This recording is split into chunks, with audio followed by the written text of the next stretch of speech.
अभी क्या बना रही हैं? मुंह नहीं बना रही, माया महल बना रही। केजी से लेके पीजी तक नरेंद्र मोदी का बयान था, मिल रहा है एजुकेशन फ्री में, हैं? बोलिए, फोन आ गया भाजपा वालों का, फोन आ गया, बताइए बोला था मोदी जी ने कि नहीं बोला था? 8 साल बंद करवा के अगर मधुशाला खोला जा रहा है तो इससे स्पष्ट होता है कि भारतीय जनता पार्टी युवाओं के भविष्य को जूतों तले रौंद रही है। स्कूल क्यों बंद करवाया जाता है?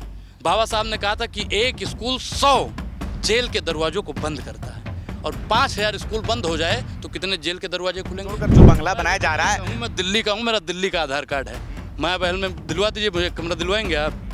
लोग तो रेखा गुप्ता जी के पास आते हैं, आपने तो बताया कि माया महल बना रही है गरीबों के लिए। उन्होंने बयान दिया है, मैं वो बता रहा हूँ। मैं कोई अडानी अंबानी का रिश्तेदार नहीं हूँ, मैं नरेंद्र मोदी का कोई रिश्तेदार नहीं हूँ, मैं भी गरीब हूँ, मैं यहाँ पे किराए पर रहता हूँ। तो हो सकता है कि नरेंद्र मोदी जी और रेखा जी मेहरबान हो जाएं। हमारे कई रिश्तेदार हैं जिनकी यहाँ पे माया महल से विनाश, विनाश काले विपरीत बुद्धि, जब नाश मनुष्य पर छाता है पहले विवेक मर जाता है। हरि ने भीषण ओंकार किया, अपना स्वरूप विस्तार किया, डगमग डगमग दिग्गज डोले, भगवान कुपित होकर बोले जंजीर बढ़ाकर साथ मुझे, हाँ हाँ दुर्योधन बांध मुझे। तो भगवान जो हैं अब गरीब जनता बन गए। नमस्कार, मैं रंजय कुमार और आप देख रहे हैं DS4 और हमारे साथ हैं अनुराग ओझा। और दिल्ली में जो है एक फिर से खबर आई है कि रेखा गुप्ता अपने लिए एक 2 बंगलों को जोड़कर जो है वो एक बंगला बना रही है, और आम आदमी पार्टी और कांग्रेस ने उन पर हमला बोला है कि कल तक तो केजरीवाल पे शीश महल का वो हमला बोल रही थी, लेकिन अपने लिए वो फिर से 2 बंगलों को जोड़कर एक बंगला बना रही है। लेकिन दूसरी तरफ आम आदमी का जो है मकान तोड़ा जा रहा है। बात करते हैं अनुराग ओझा से। देखिए, भारतीय जनता पार्टी जब से सरकार में आई है, शुरू से 14 से देख लीजिए, गरीब का घर तोड़ने का काम, उत्तर प्रदेश में आई तो बुलडोजर चलाने का काम, दिल्ली में आई तो झुग्गी झोपड़ी और रेडी पटरी हटाने का काम, ये सब काम भारतीय जनता पार्टी करती है। बताते हैं कि हम रामवादी हैं। किसी को रामवादी नहीं बनाना है, राम के विचारों पर चलवाना है। 27 साल बाद इनका वनवास खत्म हुआ, हमारे भगवान राम का वनवास 14 साल बाद खत्म हुआ था।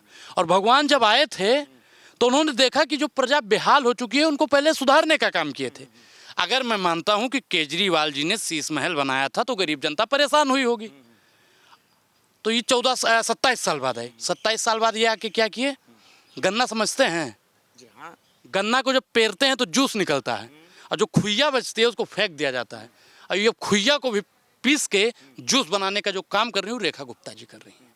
लेकिन साथ साथ ये भी गरीब को पीस रही हैं, लेकिन साथ साथ ये भी बयान दे रही हैं कि भाई ये जनता के लिए है, और 2 बंगलों को जोड़कर जो बंगला बनाया जा रहा है। मैं दिल्ली का हूँ, मेरा दिल्ली का आधार कार्ड है, माया महल में दिलवा दीजिए मुझे, कमरा दिलवाएंगे आप? दिलवाएंगे, मैं दिल्ली में पढ़ा लिखा हूँ। खुद ही बयान दिया है तो आप जाकर उनसे मिल सकते हैं। बात पत्रकार वहाँ जाता है कि अनुराग ओझा वहाँ जाता है? आप लोग तो रेखा गुप्ता जी के पास आते हैं, आपने तो बताया कि माया महल बना रही है गरीबों के लिए। उन्होंने बयान दिया है, मैं वो बता रहा हूँ। मैं कोई अडानी अंबानी का रिश्तेदार नहीं हूँ, मैं नरेंद्र मोदी का कोई रिश्तेदार नहीं हूँ, मैं भी गरीब हूँ, मैं यहाँ पे किराए पर रहता हूँ। तो हो सकता है कि नरेंद्र मोदी जी और रेखा जी मेहरबान हो जाएं। हमारे कई रिश्तेदार हैं जिनकी यहाँ पे झुग्गियाँ वाले कह रहे हैं कि भाई एक ऑफिस तो रहेगा ना, 2 बंगलों को जोड़कर जो बनाया गया, एक में ऑफिस है, एक में खुद रह रहे हैं। इसमें रेखा जी तो रहेंगी, 2 बंगलों का एक माया महल जो बन रहा है, माया की नगरी जो दिल्ली को तैयार किया गया है, उसमें किसको रखेंगे? जब बताया जा रहा है, अहंकार हो जाता है, सुनिए, जब किसी को अहंकार हो जाता है, अगर आप ग्रंथों को पढ़ेंगे तो देखेंगे एक बार नारद को अहंकार हो गया तो भगवान ने माया की नगरी बनाएंगे। तो नारद ने कहा कि भगवान हमको इनसे ब्याह करना है, तो उन्होंने, शकल तो नारद की ठीक नहीं थी, तो उन्होंने कहा ठीक है, क्या चाहिए? तो उन्होंने कहा आपका एक दिन के लिए सूरत अपना मतलब चेहरा उधार दे दीजिए। एक चेहरे पे कई चेहरा लगा लेते हैं लोग, फिर भी बड़ी बेशर्मी के साथ मुस्कुरा देते हैं लोग, खैर। तो उन्होंने कहा, नारद ने एक गलती कर दी, उन्होंने कहा कि जे विधि हो ही नाथ हित मोरा, करहु सुबेग दास में तोरा। तो भगवान ने उनकी शकल को बंदर का शकल बना दिया।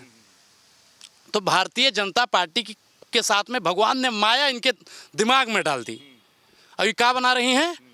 मुंह नहीं बना रही, माया महल बना रही हैं।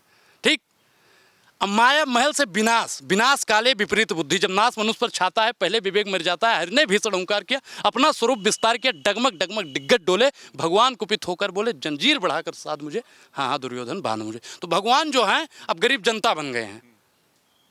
लेकिन वो तो कह रहे हैं कि हाँ हाँ, क्या आप बताएं? बोलिए। देखिए, भाजपा में यही एक समस्या है कि भाजपा का प्रवक्ता ना अपने सामने बोलने देता है, ना भाजपा की मीडिया बोलने देती है। खैर आप लोग तो बोलने दीजिए हमको। चलिए ठीक है, सवाल ये है कि उनका कहना है कि भाई कौन सी इसमें सुविधा होगी, कुछ रिमोट वाले पंखे हैं, कुछ 2-4 कलर टीवी है, ठीक है, वॉशिंग मशीन है, गरीब के घर में रिमोट वाली टीवी नहीं है, लेकिन रेखा जी रिमोट वाला पंखा चलाएंगी। गाँव में उनके कोई चलाया था रिमोट वाला पंखा? इतनी अभद्र भाषा का प्रयोग वो मुख्यमंत्री बनने से पहले करती थी केजरीवाल जी के लिए, संवैधानिक भाषा का प्रयोग कर, वो रिमोट वाला पंखा चलाएंगी। देखिए, रिमोट से मुझे एक गाने का याद आया, मैं वो गाना नहीं गा सकता हूँ, भाजपा के ही किसी नेता ने गाया था, अब आप जान गए होंगे किसने गाया था, कौन सा गाना था। जब आप नहीं बोल रहे हैं तो आप ही बोले ना। रिमोट से वो गाना याद आता है मुझे। और नाम बदलने की जहाँ तक बात रही, ये पुरानी दिल्ली का नाम बदल, तो दो लोग नाम बदलने में बहुत माहिर हैं, पूरी भाजपा नाम बदलने में माहिर है। कोई उत्तर प्रदेश के कई जगहों का नाम बदलता है, और ये आ गई हैं जो पुरानी दिल्ली का नाम बदलने का काम करती हैं। बदलना है तो गरीबों की हालात को बदलिए, महिलाओं के हालात को बदलिए, किसानों के हालात को बदलिए, झुग्गी तोड़ के नया मकान बनाने के दीजिए, युवाओं के लिए स्कूल खोलिए, रोजगार पैदा करिए, ये सब बदलने की चीज़ है। वो कह रही कि मात्र 60 लाख रुपए खर्च हुए हैं, जो भाजपा के समर्थक हैं अभी मात्र 60 लाख रुपए जो है आवंटित किया। 60 लाख रुपए में दिल्ली में कम से कम 5 स्कूल बन सकता था। स्कूल भारतीय जनता पार्टी बंद करवा रही है। उत्तर प्रदेश में आपने देखा होगा 5000 स्कूल बंद करवाया गया और उसके बदले में मधुशाला खोली गई। पाठशाला बंद करवा के अगर मधुशाला खोला जा रहा है तो इससे स्पष्ट होता है कि भारतीय जनता पार्टी युवाओं के भविष्य को जूतों तले रौंद रही है। क्यों आखिर स्कूल क्यों बंद करवाया जाता है? बाबा साहब ने कहा था कि एक स्कूल 100 जेल के दरवाजों को बंद करता है, और 5000 स्कूल बंद हो जाए तो कितने जेल के दरवाजे खुलेंगे? लेकिन हम बात कर रहे थे कि जो रेखा गुप्ता ने कहा है कि बाकी वादे जो जनता के लिए किए गए हैं वो भी पूरे किए जाएंगे। बोला कि लेकिन भाई मुख्यमंत्री कहीं रहेगा, ऑफिस रहेगा, तभी तो काम कर पाएगा। 500 का सिलेंडर बोला था, मिल रहा है 500 का सिलेंडर। केजी से लेके पीजी तक नरेंद्र मोदी का बयान था, मिल रहा है एजुकेशन फ्री में, है? बोलिए, फोन आ गया भाजपा वालों का? फोन आ गया? बताइए, बोला था मोदी जी ने कि नहीं बोला था? हाँ, मोदी ने ये वादा किया था। मोहल्ला क्लिनिक का नाम बदल रहे हैं। अरे नाम बदलने के लिए आप आए हैं? नाम बदलने से अगर विकास होता तो गोरखपुर का नाम भी सिंगापुर होता। तो ये भारतीय जनता पार्टी के लोगों को समझना चाहिए, चुट्टा पार्टी है। भाषा आप थोड़ा सही रखें। चुट्टा किसको बोलते हैं? जो चोरी करता है। पहले इन्होंने सिलेंडर में चोरी की, उसके बाद में घरों में चोरी की, उसके बाद में रेलवे स्टेशन की चोरी की, उसके बाद में तमाम संवैधानिक तरीकों से चोरी की, ईडी में चोरी की, सीबीआई में चोरी की, कि इलेक्शन कमीशन में भी चोरी करने लगा है। चलिए ठीक है, तो हमारे साथ बात करते हैं अनुराग ओझा, और कई मुद्दों पर इनसे बात हुई। जहां दिल्ली में जो है शीश महल वर्सेस माया महल चल रहा है, केजरीवाल जो पहले थे उस पर भाजपा ने शीश महल का हमला बोला था। अब रेखा गुप्ता अपने लिए 2 बंगलों को जोड़कर माया महल बना रही है। ऐसा कांग्रेस और आम आदमी पार्टी कह रही है कि जहां आम आदमी की तो झुग्गी टूट रही है, लेकिन खुद के लिए बंगले बन रहे हैं और उसमें रिमोट वाले पंखे भी लग रहे हैं। वहीं दूसरी तरफ बिहार में वोट का अधिकार जो है खतरे में है। विपक्षी पार्टियों ने चुनाव आयोग पे हमला बोला है कि चुनाव आयोग जो है पूरी तरह से जो है पूर्वाग्रह से ग्रसित होकर काम कर रहा है और आम आदमी के वोट को जो है वो खत्म करना चाहता है। आप क्या सोचते हैं? अपनी राय में जरूर बताएं। मैं रंजन कुमार, धन्यवाद।